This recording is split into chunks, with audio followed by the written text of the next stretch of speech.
Mimikyu's true form causes people to pass away in manners that, strangely enough, have no correlation to one another at all. There was once a scholar who took a peek underneath Mimikyu's rag. Later, they passed away from overwhelming terror. Then there was a passing trainer who purposefully lifted Mimikyu's disguise. They went home later that day and died painfully in the middle of the night. And then there was also a scientist who peeked underneath Mimikyu's clothes in the name of research. This scientist then died of a mysterious disease. What kind of creature is so fundamentally horrifying that merely looking at it causes you to develop diseases or have a panic attack that results in death? Well, for that we have to know what's underneath the rag, right? And the easiest way to find this out is to trace its history back in time. Because according to the official lore established on the Pokemon website, Mimikyu hasn't always worn this disguise. It states that Mimikyu started dressing up as Pikachu about 20 or so years ago, due to the rising popularity of Pikachu merchandise. So let's find out what really happened 20 years ago. Let's start at the known date, 1996, the release date of Pokemon Red and Green.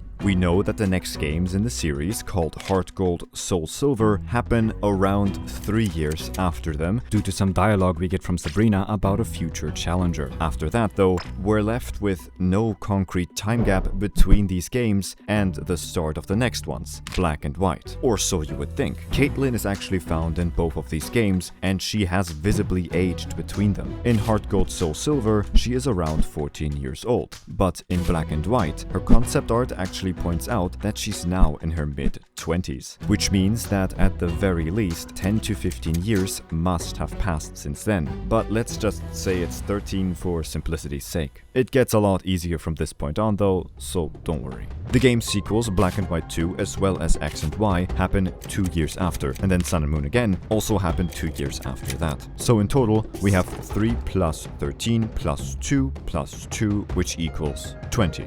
Which means that Mimikyu actually donned its disguise at the precise moment the franchise was born. Therefore, to figure out what Mimikyu looked like before it put on the rag, we need to go back to 1996. We need to go back to the Kanto region. Back then, Kanto was a hotbed for unethical science. Team Rocket was heavily invested in dangerous experimentations, having its grubby hands in pretty much all big tech conglomerates. I mean, we all know about the genetic tampering that led to the creation of Mewtwo, but what if genetics weren't their only avenue of research? Take a look at their primary front of operation in Kanto, the Rocket Game Corner. What is the most expensive prize you can buy there? Porygon, the world's first entirely digital, man-made Pokemon consisting purely of programming code. But fun fact, Porygon isn't the only creature capable of existing as data. All Pokemon have the uncanny ability to be converted into digital code. It's how they are stored in the PC system for years without needing food, and how they shrink down to fit inside Pokeballs. If Pokemon can be turned into data, then it stands to reason that their data can also be manipulated. Or I'm sure that's what Team Rocket thought at least. They could have very well used that knowledge to attempt to artificially hack this data to alter stats, change species, or even duplicate rare Pokemon out of common ones. After all, why bother stealing a Pokemon when you could take a Magikarp, move a 1 or a 0 over to the right, and bam! Free Articuno! However, changing a Pokemon's code certainly isn't as easy as just pushing a few buttons. Otherwise, everyone would be doing so nowadays. Thus, Team Rocket's experiment ended in catastrophic failure. With all of that in mind, I think it's time for me to introduce you to arguably the most famous glitch in gaming history, MissingNo. In order to encounter this glitch Pokemon, a few things need to happen. First, you need to go to Viridian City and head to the northern end of town. There you will find a grumpy old man who earlier on in the game wouldn't let you pass until he had his coffee. If you aren't in a hurry, he'll show you a tutorial on how to catch a Weedle.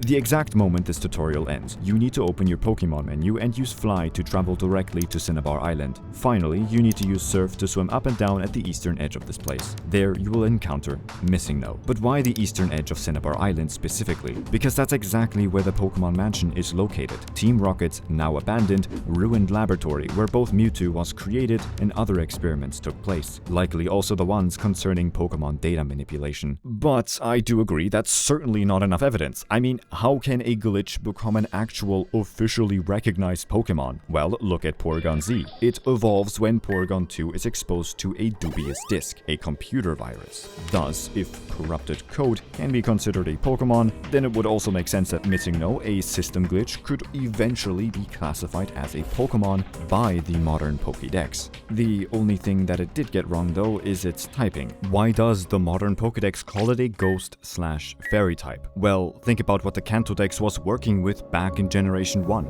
The Ghost type was barely understood. We couldn't even see the ghosts in Pokemon Tower until Silphco handed us the Silph Scope, and the Fairy type, it didn't exist yet. It wouldn't be discovered until many years later. So what does an outdated machine do when it hits a creature it has no category for? Exactly what the Pokédex did in Generation 1 with MissingNo. It dumps it into the closest thing it has to a blank. MissingNo's typing is normal paired with bird.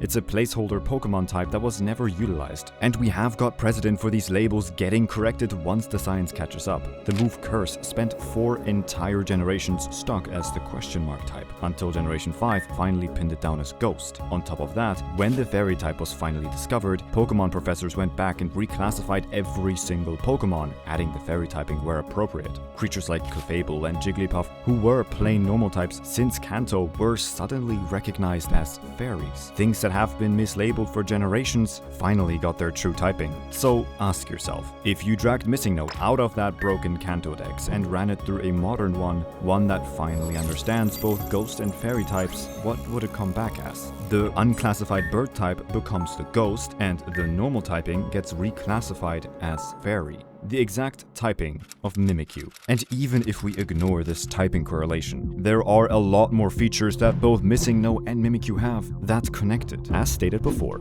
MissingNo doesn't just appear out of nowhere. The glitch occurs because the game temporarily stores the player's name data in the wild encounter slots during the catching tutorial. MissingNo only exists by mimicking that leftover data. And what is Mimikyu's name a play on?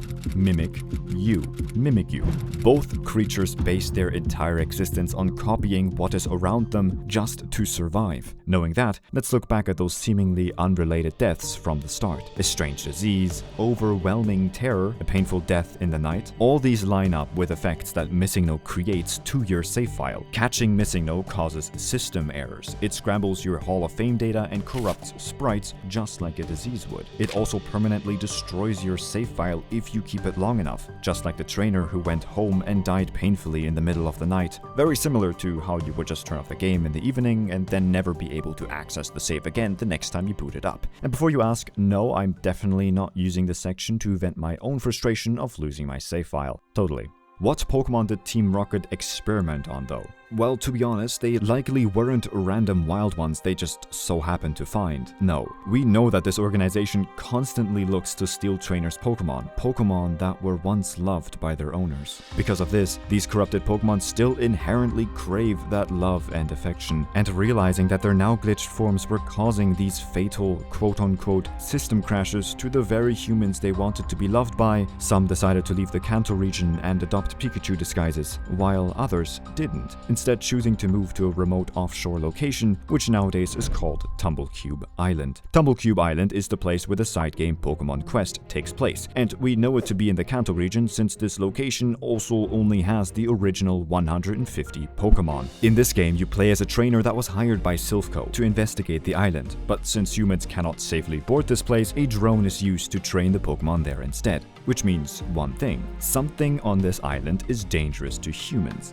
But what? Well, Tumblecube Island and its inhabitants have a very digitized appearance. They're all cubes. It could very well be possible that some of these glitched Pokemon weren't as badly destabilized as the other ones were. Maybe some of them were able to descramble parts of their code and resume somewhat normal lives here on Tumblecube Island. But as I said before, not all MissingNo were able to do this. Some were far more destabilized than others were, and those who were left the Kanto region, hiding away in places where you couldn't find them, where they couldn't harm others by accident. Nowadays, they are found in abandoned locations such as a loading Alola's thrifty megamart, a place that's considered to be taboo to all islanders. However, if you are still somehow on the fence about this, if you still think this is all just a wild string of coincidences and that Mimikyu is just a sad little ghost with a sewing kit, I have one final piece of visual proof. Take a look at MissingNo. It isn't one fixed thing. Instead, it shows up differently depending on the game's version. In Red and Blue, it has this infamous scrambled mix of colors. But in Pokémon Yellow, something changes. The MissingNo here doesn't have this color palette anymore. Instead, it borrows Pikachu's exact color scheme.